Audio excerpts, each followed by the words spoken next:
Rasanga Tina Jana Prabhu Agyaya. Word for word, Prabhu Agyaya. Under the order of Lord Caitanya Mahaprabhu. Nityananda. Lord Nityananda. Gaude. To Bengal. Adi-lila went back. Tanrasange in his company. Tina Jana 3 men. Prabhu Agyaya under the order of the Lord. Adi-lila went. Translation by His Divine Grace H.G. Bhaktivedanta Swami Srila Prabhupada Ki. By the order of Sri Caitanya Mahaprabhu, 3 devotees accompanied Lord Nityananda Prabhu when he returned to Bengal to preach. Please repeat. By the order of Sri Caitanya Mahaprabhu, 3 devotees accompanied Lord Nityananda Prabhu when he returned to Bengal to preach. Text 118. Ramadasa Madhava Ara Vasudeva Gosha Prabhu Sange Rahe Govinda Paiya Santosha. These 3 were Ramdas, Madhava and Vasudev Ghosh. Govinda Ghosh, however, remained with Sri Caitanya Mahaprabhu at Jagannath Puri and thus felt great satisfaction. Text 119. Bhagavata Chaya Chiranjiva Sri Raghunatha Madhava Chaya Kamalakanta Sri Yadu Nandana. Translation: Bhagavata Charya Chiranjiv Sri Raghunatha Madhavacharya Kamalakanta and Sri Yadunandana were all among the branches of the Chaitanya tree. Purport: Sri Madhavacharya was the husband of Lord Nityananda's daughter, Ganga Devi. He took initiation from Purushottama, a branch of Nityananda Prabhu. It is said that when Nityananda Prabhu's daughter married Madhavacharya, the Lord gave him the village named Pamji-nagara as a dowry. His temple is situated near the Jirat railway station on the Eastern Railway. According to Gora Ganadesh Dipika 169, Sri Madhavacharya was formerly the gopi named Madhavi. Kamalakanta belonged to the branch of Sri Advaita Prabhu. His full name was Kamalakanta Vishvasa. Text 120. Mahakripa Putra Prabhura Jagai Madai Patita Pavana Namera Shakshi Dubai. Translation: Jagai and Madai, the 89th and 90th branches of the tree, were the greatest recipients of Lord Chaitanya's mercy. These 2 brothers were the witnesses who proved that Lord Caitanya was rightly named Patita Pavana, the deliverer of the fallen souls. Purport: in the Gora Ganadesh Dipika 115, it is said that the 2 brothers Jagai and Madai were formerly the doorkeepers named Jai and Vijay, who later became Hiranyaksha and Hiranyakasipu. Jagai and Madai were born in respectable Brahmana families, but they adopted the professions of thieves and rogues, thus became implicated in all kinds of undesirable activities, especially woman hunting, intoxication and gambling. Later, by the grace of Lord Caitanya Mahaprabhu and Sri Nityananda Prabhu, they were initiated and they got the chance to chant the Hare Krishna Maha Mantra. As a result of chanting, both brothers later became exalted devotees of Lord Caitanya Mahaprabhu. The descendants of Madai still exist and they are respectable Brahmanas. The tombs of these 2 brothers, Jagai and Madai, are in a place known as Goshahata or Madai Tala Gram, which is situated about 1 mile south of Katwa. It is said that Sri Gopicharana Das Babaji established a temple of Nitai Gora at this place about 200 years ago.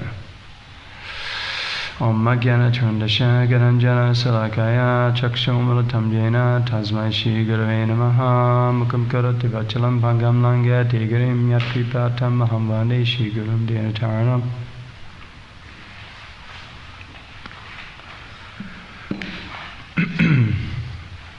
So, it's giving a description of different great exalted devotees of Lord Caitanya Mahaprabhu.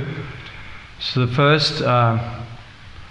first three described here, Ramdas, Madhava and Vasudev Ghosh and Govinda Ghosh, they were devotees who previously gave classes, talked about them.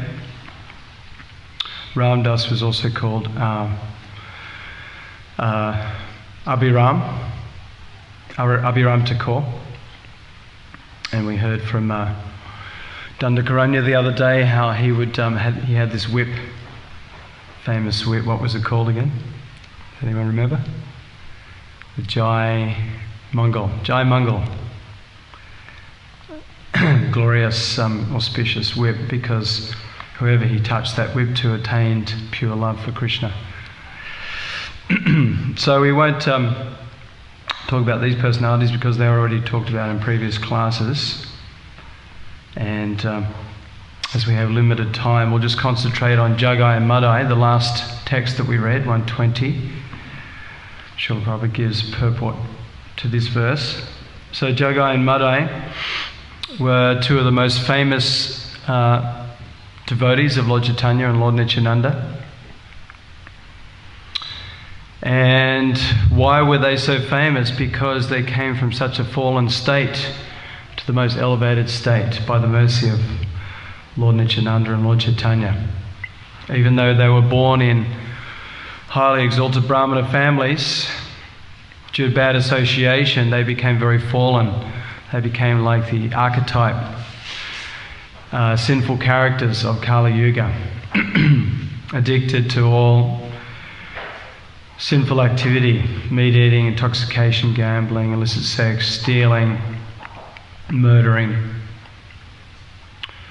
And it was said that, the residents of Navadvip, where they resided, were always in fear, completely in fear of these two brothers, because they were always harassing the devotees. So previously, as Prabhupada states here, they were actually the doorkeepers of Vaikuntha, Jai and Vijay.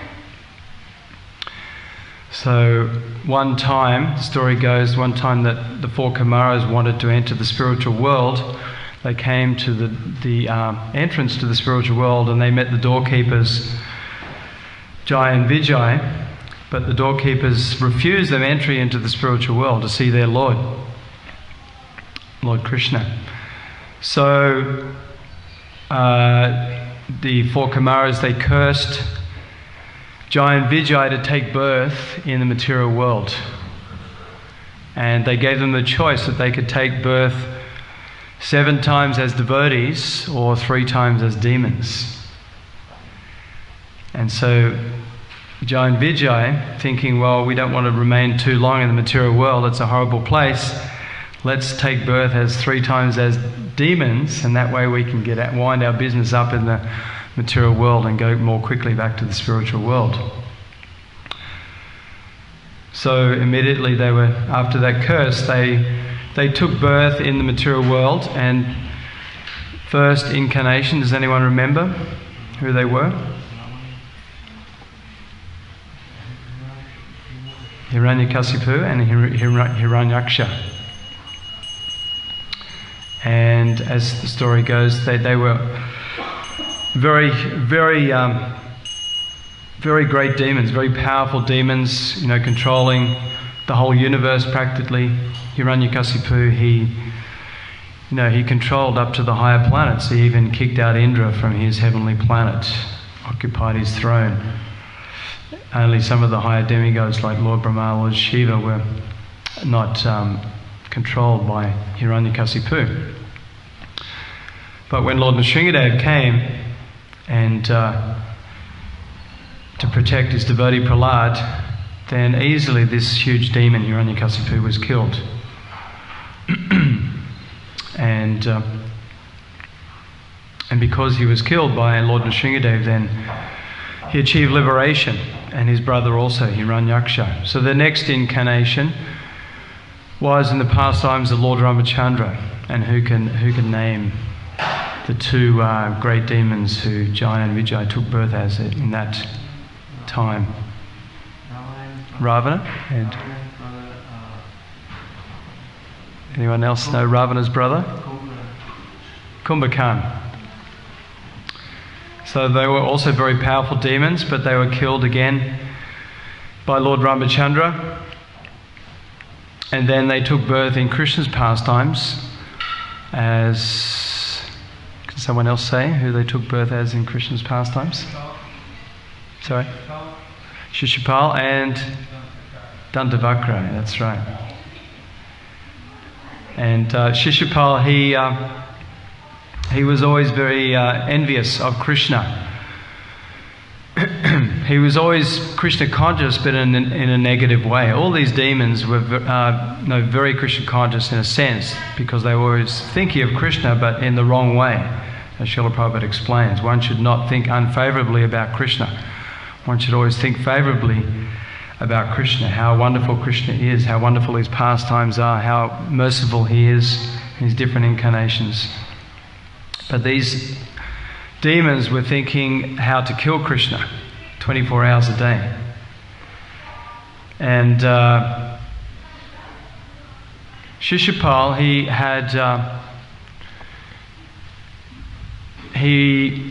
in the assembly, just before he was killed by Krishna, he was in the public assembly, and he was castigating or insulting Krishna.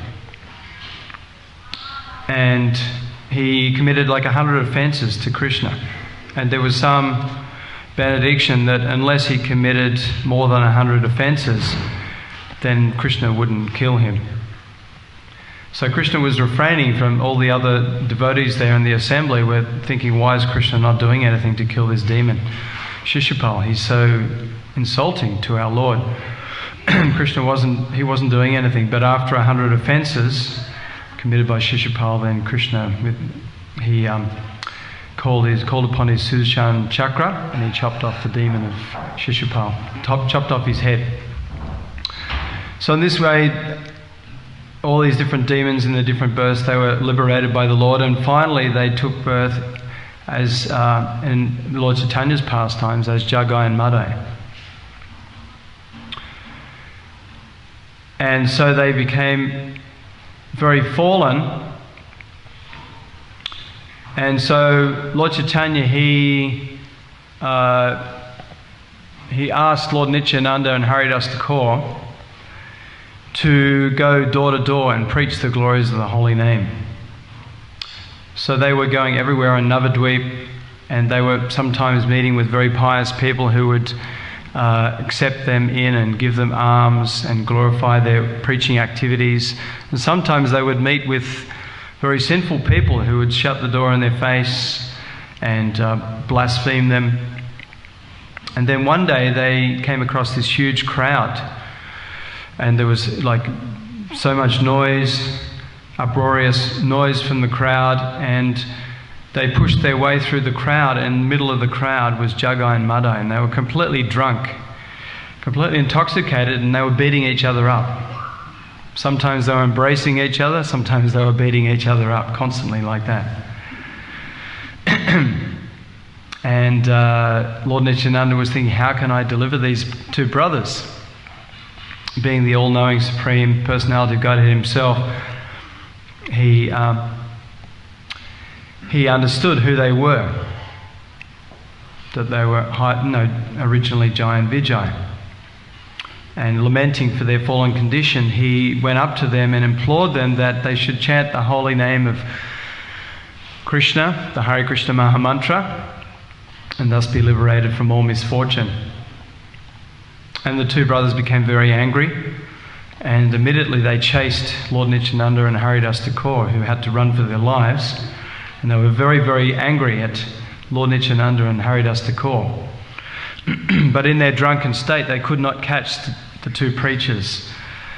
And So the two preachers, they ran and they disappeared into Srivastakor's house. And the two brothers, Jagai and Madai, in their bewildered state, they were looking everywhere, but they could not find the two preachers. So at the end of the day, Lord Nityananda and Haridas Thakur, they came into the association of Lord Caitanya, and they were telling him about all their different experiences on Sankirtan, preaching the Lord's glories. And they said there was one amazing experience. We came across these two brothers, Jagai and Madai, and they were completely intoxicated, and they were very violent. And it's said that there's no sin that they never committed in their lifetime. And Lord Caitanya was very happy to hear about their preaching exploits, and he said you should go again and try and deliver these fallen brothers the next day. So the next day they again went, and they came across the brothers in the same intoxicated state, and again they tried to preach to them, please take up the chanting of the Hare Krishna Maha Mantra. Hare Krishna, Krishna Krishna, Hare Hare, Hare Rama, Rama Rama, Hare Hare. And again the two brothers became very angry, especially Madai. He was extremely angry, and he picked up a broken piece of clay pot from the ground, and he hurled it at Lord Nityananda, and he hit him in the forehead. And Lord Nityananda was bleeding profusely. But he didn't react. He didn't say anything. He didn't react at all. He was just standing there.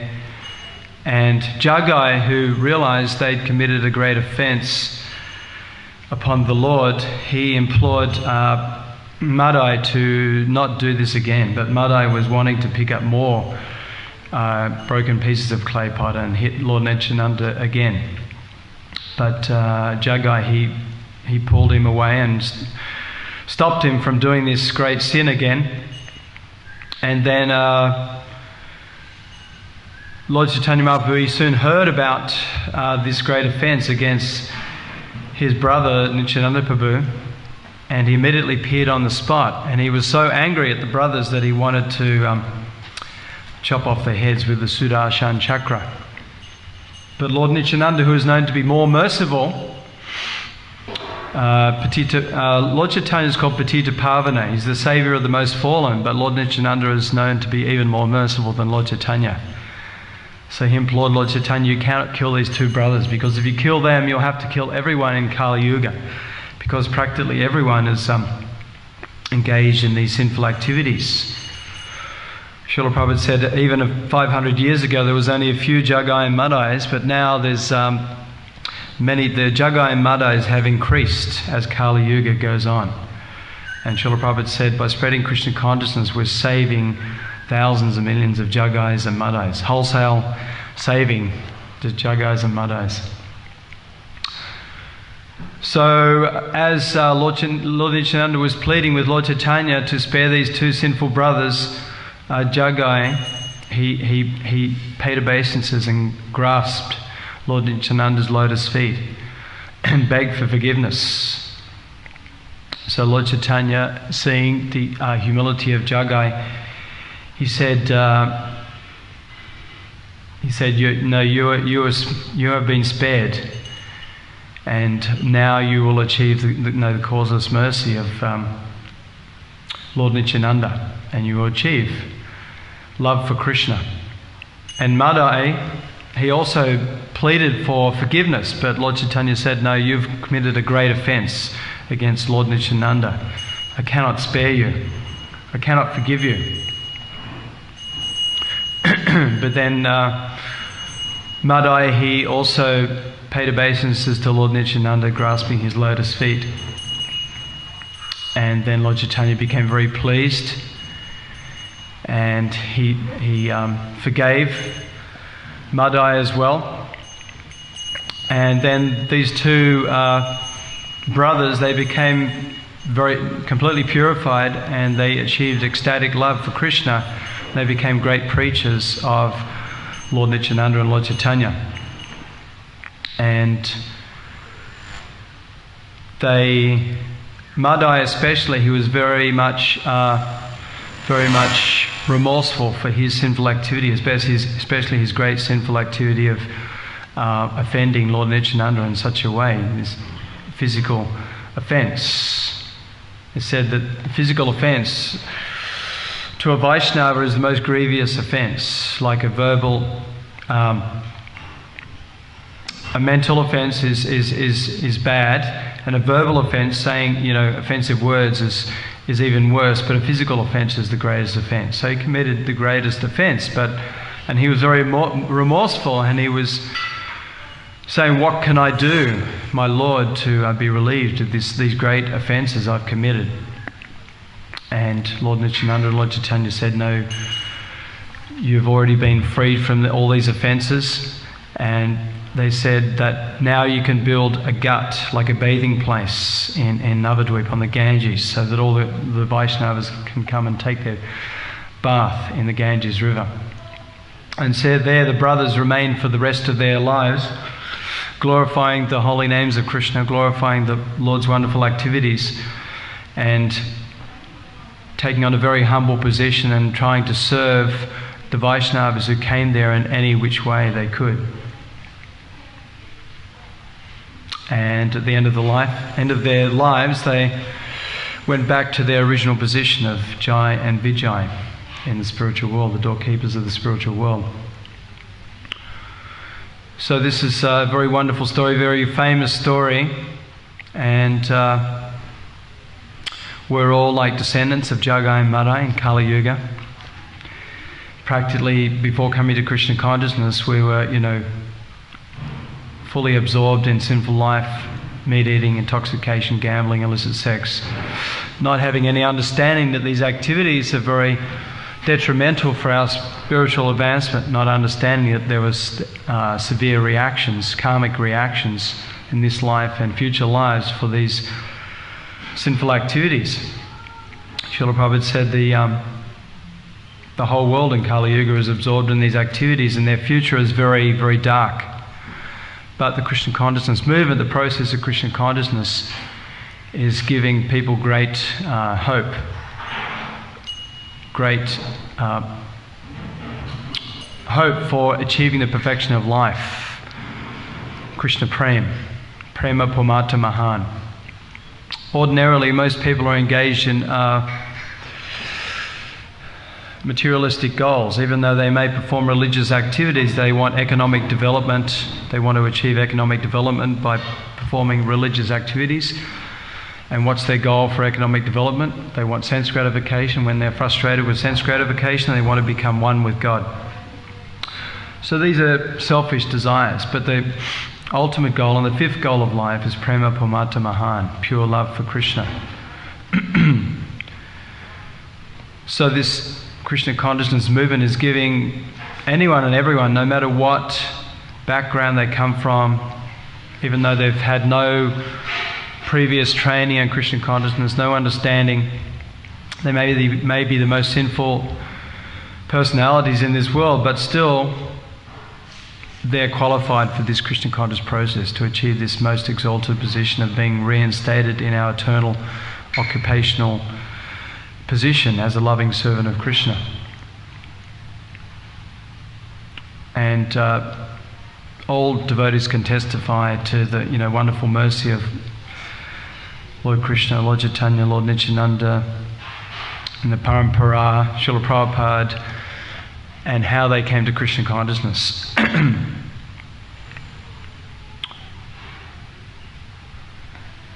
So we should never be falsely proud of our position. We should always remember our past, that we were very much in a fallen state. Should always remain humble. Lord Caitanya, his famous verse, Tranadapi Sanichino Torodapi Sahishnana Amanina Manedena Kitaniya Sada Hari. And one should always chant the holy name in a humble state of mind, thinking oneself lower than a blade of grass, more tolerant than a tree, devoid of all sense of false prestige, and be ready to offer all respect to others. So we should never expect any respect for ourselves, And we should always offer respect to all others, not just to devotees, but all other living entities. It doesn't say give respect only to other devotees. It says to all others, meaning all living entities, not just the humans, but all the lower creatures as well. Why do we respect them? Because we understand that they're all spirit souls. They're all part and parcel of Krishna. They're all eternal living entities, and they all have the eternal birthright of love of Krishna within their heart. Nitya Siddha Krishna Prema. This pure love for Krishna is within the heart of all living entities. Nitya Siddha Krishna Prema Sajjakabanaya. It cannot be taken away. Nitya Siddha Krishna Prema Sajjakabanaya. Shravanadi Suticheti, by chanting Hare Krishna, Krishna Krishna, Hare Hare, Hare Rama, Rama Rama, Hare Hare. Shravanadi Suticheti Karya Daya. Then pure love for Krishna can awaken within the hearts of any living entity. Just as we see in pastimes of Lord Caitanya Mahaprabhu, even the animals in the Jharkhand forest, Lord Caitanya was dancing and chanting, and even the elephants were chanting and dancing, chanting Hare Krishna and dancing, the snakes, the tigers, the deers, like this. So if it's possible for the animals to achieve pure love for God, although it's not generally the case, then what to speak of human beings? We have this wonderful human form of life, which we have the opportunity to 24 hours a day hear about Krishna, hear about the glories of Krishna's name, his pastimes, to hear the holy names, to chant with our tongue the holy names, to take prasadam, to always think of the Lord, to engage our different senses in a variety of services to Krishna. Srila Prabhupada set up this movement so that 24 hours a day we can engage all our different senses in Krishna's service. The wonderful example was Maharaj Ambarish in the Srimad Bhagavatam in the 9th canto, Savai Mana Krishna Padara Vindyo Vaichamsa Vaikuntha Gunana Vanane, that he always engaged his mind in thinking of Krishna, his words in glorifying the pastimes of Krishna and chanting Hare Krishna, his tongue and tasting Krishna Prasadam, sense of touch and touching the bodies of the devotees, his ears in hearing the holy names, pastimes, his nose in smelling the flowers and incense offered to the Lord, his eyes in taking darshan of the beautiful deity forms of the Lord. So we can follow in the footsteps of great souls like Maharaj Ambarish and practice in engaging all our senses constantly in the Lord's service. In this way we can experience the result. The proof of the pudding is in the eating, right? And proof that when you eat a nice meal, you feel pleasure, nourishment and freedom from hunger. This is stated in the 11th canto of the Bhagavatam, Bhakti Pareshana Bhavo Viraktiya, that devotion to Krishna, detachment from material entanglement, and direct transcendental knowledge of Krishna, these three things come automatically with every step we take in devotional service. Just like when you're hungry, every mouthful you take, you feel pleasure, nourishment, and freedom from hunger. So it's practically experienced that the more we purely serve Krishna, the more we engage our senses in Krishna's service and refrain from sinful activities, then we can feel every day we're becoming more Krishna conscious, we're becoming more purified, we're becoming more attached to the process of Krishna consciousness. And we should, at the same time, as practicing our Krishna consciousness, give this Krishna consciousness to whoever we meet. Like Lord Caitanya said, Yadi Deka Tarika Hare Krishna Upadesh. Whoever you meet, wherever you go, tell them about the glories of Krishna. In this way become a spiritual master and deliver everyone in the land. So as much as possible, we should spread this Krishna consciousness movement, increase the family members. Just as we were previously, like Jagai and Madai, out on the streets committing so many abominable activities, so also our brothers and sisters out there who don't know anything about Krishna consciousness. But if we go and give them the mercy of Srila Prabhupada's books, Krishna Prasadam, Harinam Sankirtan, then people can be touched by the wonderful mercy of this Sankirtan movement, and they can also take up Krishna consciousness. Just like yesterday we went to Lismore, we were distributing prasadam, and many nice people were appreciating in their, humbled state that, because they've suffered so much in calamity of floods. Their houses have been completely destroyed, lost all their possessions, and many of them were showing so much appreciation for the devotees coming down, giving them prasadam, showing friendship. And after some time, we were distributing from one place where there's a marquee set up. And after some time, not so many people were coming because it was Good Friday. Maybe people were with their friends, but we started going house to house, and we were doing Harinam Sankirtan. We had a trolley, like a shopping trolley, full of prasadam and takeaway containers, and we're doing Harinam Sankirtan. Shyam was leading with his enthusiastic, loud Harinam, and we were going house to house and giving up prasadam, and many people were so amazed that we were coming right to their door, giving them prasadam, and they were also stating that it's so nice that you're chanting in our town, uplifting the consciousness. Many people were, very depressed. So these activities, we don't know how people are so much wonderfully affected by these glorious activities of the Sankirtan movement. And although we may meet much opposition in spreading the Sankirtan movement, we should never give up. Just like I remember years ago, I was distributing books in Sydney show, the Royal Easter show in Sydney, and I would always be getting harassed by the security guards. They would always try and kick us out of the show, saying you don't have permission to distribute your books here. So the security guards would be, trying to find us all the time.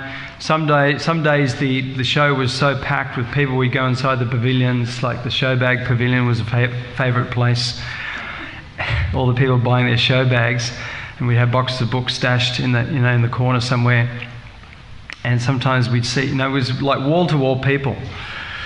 And we'd be distributing books, and sometimes we'd see the security guards the other side of the pavilion looking around for us. And even if they spotted us, they couldn't get to us quickly. We'd disappear and go to another area of the show and walk around and then come back. And by the time we got back, they'd disappeared, they'd gone. So it'd be a constant cat and mouse game with these security guards. And sometimes they catch us and throw us out. And one time I remember one of the main organisers of the show, he caught me a couple of times and walked me to the gate, and I kept coming back in. We used to... we get an exit stamp on our wrist when we first walked in. So, if you go out, you don't have to pay to get back in. And then one thing we'd do is about 5 or 6 devotees would come to the show. One would pay to get in. We'd get an exit stamp. We'd walk out, and the other devotees would be waiting in the background. And we'd go like this, to all the devotees. So they all had an exit stamp. They all could get in for free. And then we'd be all day, trying to distribute books or collect donations. And one of the managers, he caught me and he threw me out, and then I came back in with my exit stamp in another gate and kept working with the books because he didn't see where the books were. I had them hidden. And then he caught me again that same day, and he got very angry, and he grabbed me and was pushing me to the gate, and he took me by the horses where the stables were, and he said, if you come back in again, this is what we do to guys like you. We put you behind the horses, and you might get kicked by the horses. Anyway, so I wasn't fazed, so came back in again. That day, he didn't catch me again that day. So these were some of the Sankirtan pastimes we had in such places. And sometimes they'd take us to the police on the showground, and the police gave us a warning. You can't come back again today. So we won't come back today, but we'll come again tomorrow. So we come the next day. So for Lord Caitanya, for spreading the Sankirtan movement, we have to be very, very daring, very bold, and don't be fearful of any adversaries, any people who are trying to stop the Sankirtan movement, and always have faith that Lord Caitanya will protect us in our attempts to spread Krishna consciousness. sometimes I remember I had book tables set up on the street, and some ruffians would come along and they'd, when I was preaching to people, they'd kick the book table, like they'd kick it and the books would fly everywhere, and then some people would come out of nowhere and call the police, and who'd chastise this person for harassing us. So many different pastimes were there. One time I was on the plane, we were going to India, and we were doing books on the plane up and down the aisle. And then then the stewards, after a while, they said, "Oh, dear sir, you can't do this, you have to sit down." And so, we sat down. And then we came to the airport in Kuala Lumpur, and that one lady came up to us and she said, "I was hoping to get a book from you on the plane, but I saw that you were told to sit down, but can I please get one of those Bhagavad Gitas?" So she got a Bhagavad Gita. So it's a very wonderful opportunity if we can go out and preach Krishna consciousness. Many people, just like ourselves, they are waiting for this wonderful mercy of Lord Caitanya and Lord Nityananda.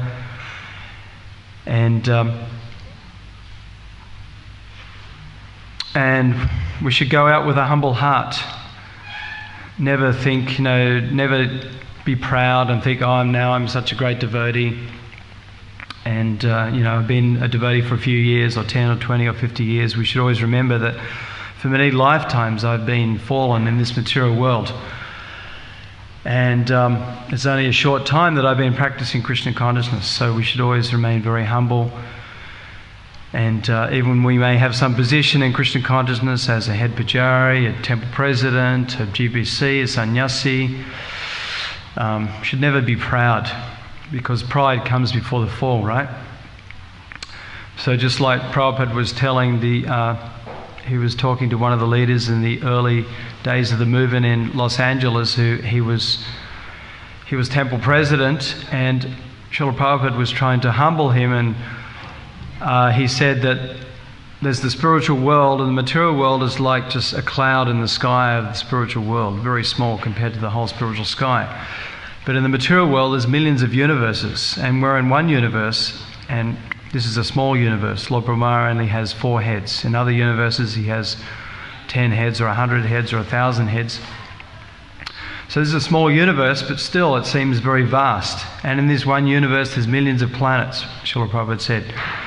And out of all those planets, we're on this Earth planet, which is a very small planet compared to so many other planets.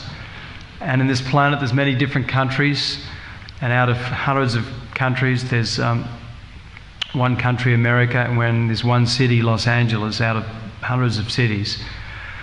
And there's hundreds of suburbs, and we're in one suburb and one street, one small street out of hundreds of suburbs.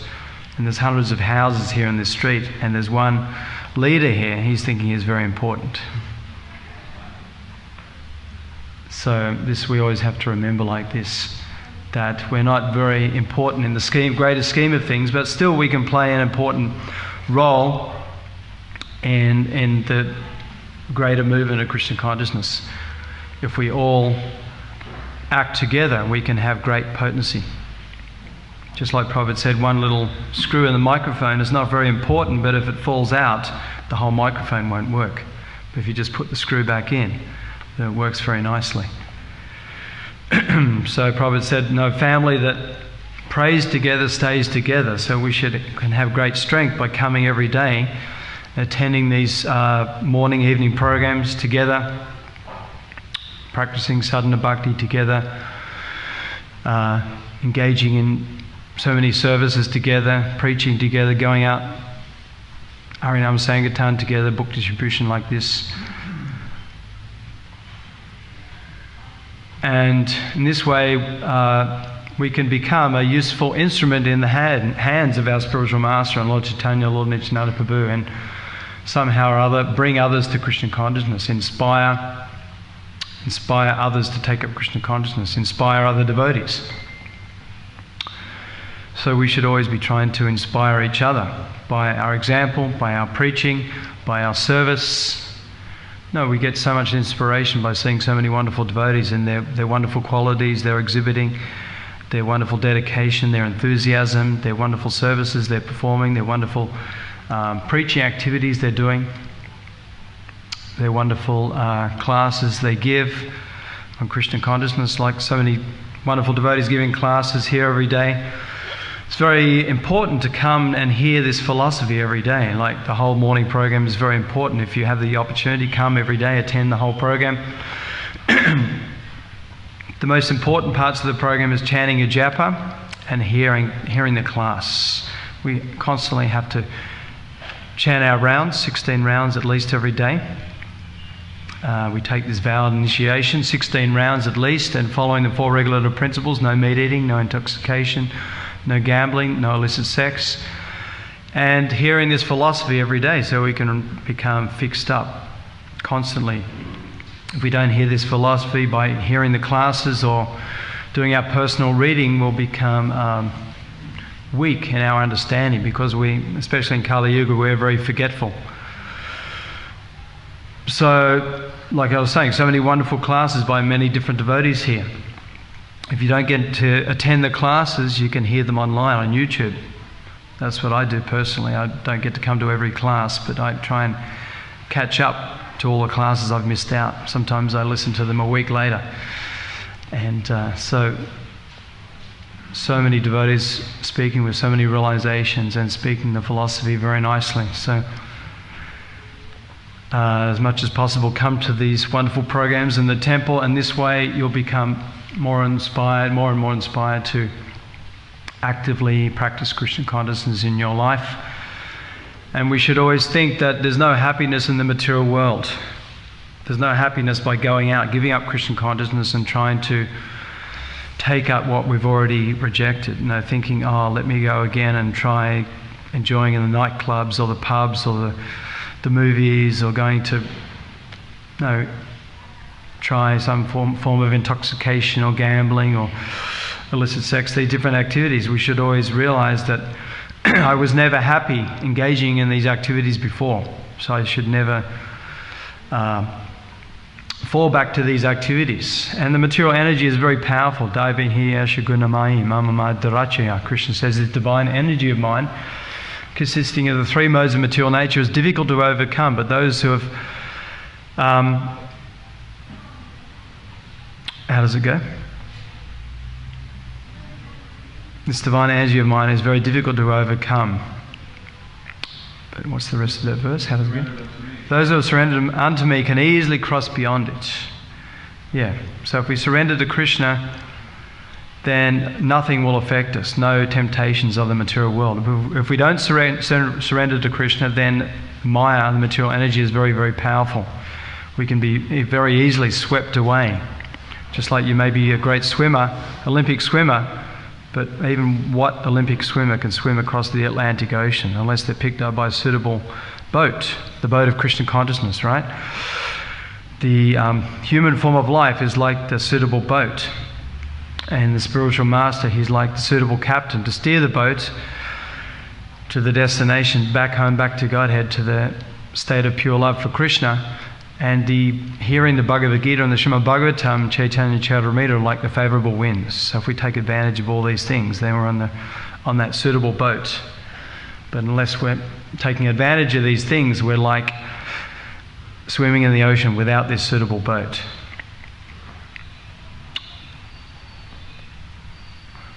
So does anyone have any questions or comments? We have a microphone available. You can just repeat the question. I would like to know why Jagai Mara refused the 4 Kumaras. Could you repeat? She, Sadhana Mataji asked, why did the 4 Kumaras refuse, why did Jai and Vijay refuse the 4 Kumaras to come into the spiritual world? Does anyone remember how the story went? Yes? Because they were looking at them as just 4 small boys.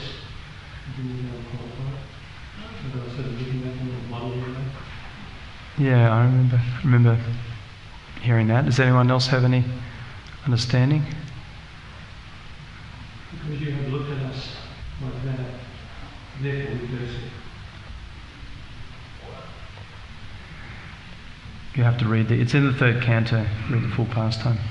And the other thing is, it seems like even as taking birth as 3 demons, it seemed like a huge punishment. Like, didn't, what's Ravana's brother's name? Kumbhakarna. Didn't he sleep for so long before he was awoken? And I mean, it just seems still a long period of time that they were... Well, it was millions of years, wasn't it? I mean, the first birth is Hiranyaksha and Hiranyakasipu. That was in Satya Yuga, right? So in Treta Yuga is Ravana and Kumbhakarna. Dwapara Yuga is Shishupal and Dandavagga and Kali Yuga. So they went through the whole 4 yugas, 4 million odd years, right? Well, it just shows the reaction for offending Vaishnavas, right? And they were not the 4 Kumaras, highly exalted Vaishnavas. But yet, being a Vaishnava, you would think you'd have compassion for even someone that's refusing you entry. You know, I just think it was really heavy. But still, it was also a wonderful opportunity for them to get the causeless mercy of the Lord, their lordships in the different incarnations, right? They got to fight with the Lord, because Krishna in his different incarnations, when he comes down here, he has to have someone to fight with. So Krishna arranged this pastime so that the most exalted personalities could come down, and no ordinary person can fight with Krishna. So it's a transcendental lila. So for them also, it's not just a punishment, but a wonderful blessing. They got to fight with the Lord. They got to get killed by the Lord. So yeah, we see it as a great curse, but it's a blessing in disguise as well.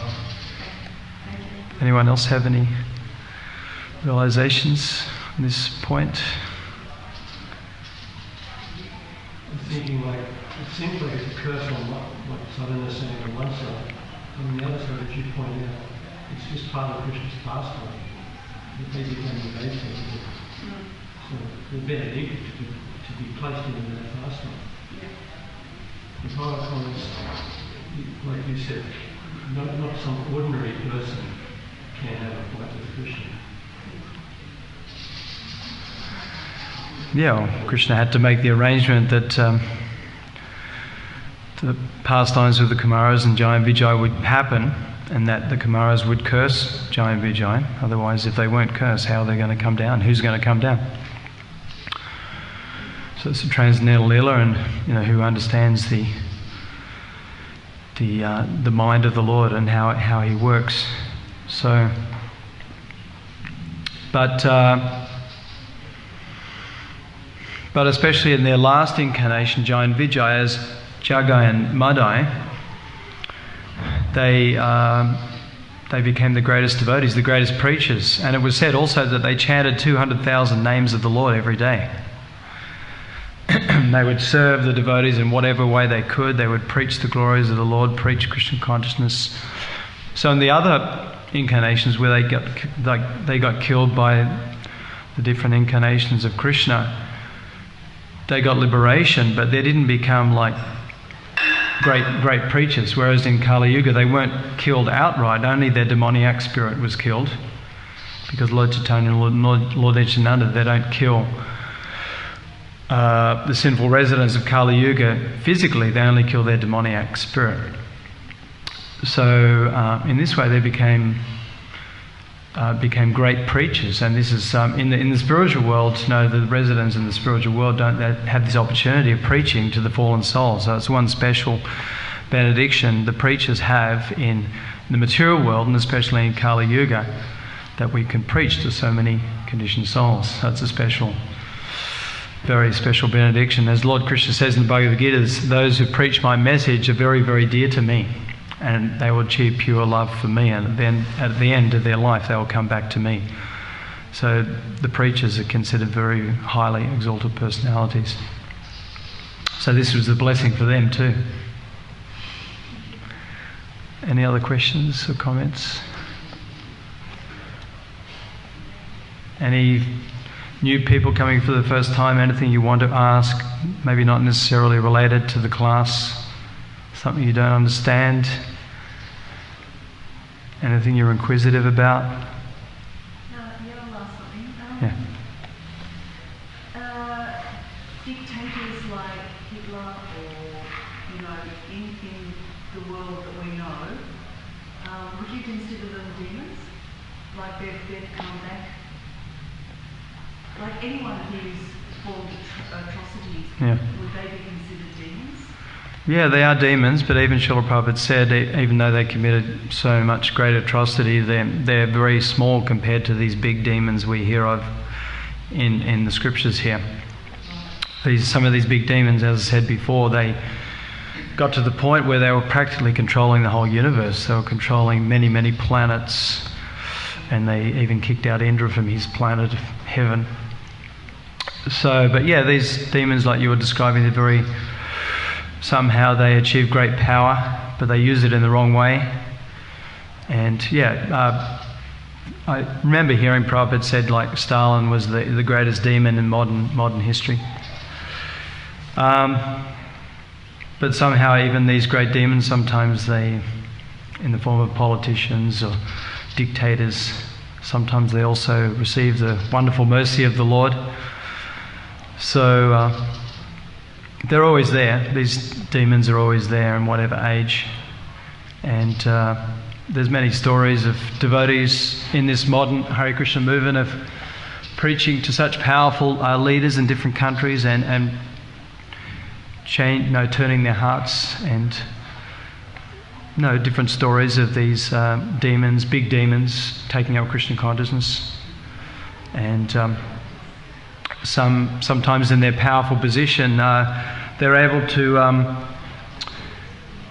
help spread Krishna consciousness because they're very powerful. They have so much, wealth and followers at their fingertips. So this also happens sometimes as well. But we shouldn't be surprised, especially in this age we're living in, of these demoniac personalities. And practically Prabhupada said, everyone's a demon to a greater or lesser degree. So there's big demons and small demons, but our job is to turn the demons into devotees. Or as Srila Prabhupada said, turn the hippies, the drug addicted, sex mongering hippies into happies. Once he was being interviewed in Chicago by the reporters, and they said, what do you think of the hippies? And Prabhupada says something extraordinary. And but Prabhupada said we're turning the hippies into happies, the happy haris. So this is the process of Krishna consciousness. Everyone can become ecstatic and blissful and happy 24 hours a day and free from all demoniac activities and propensities. Okay, so I think we'll have to finish there. Sri Caitanya Charitamrita ki jai, Srila Prabhupada ki jai, Gaur Premanandi, Hari Hari Bol.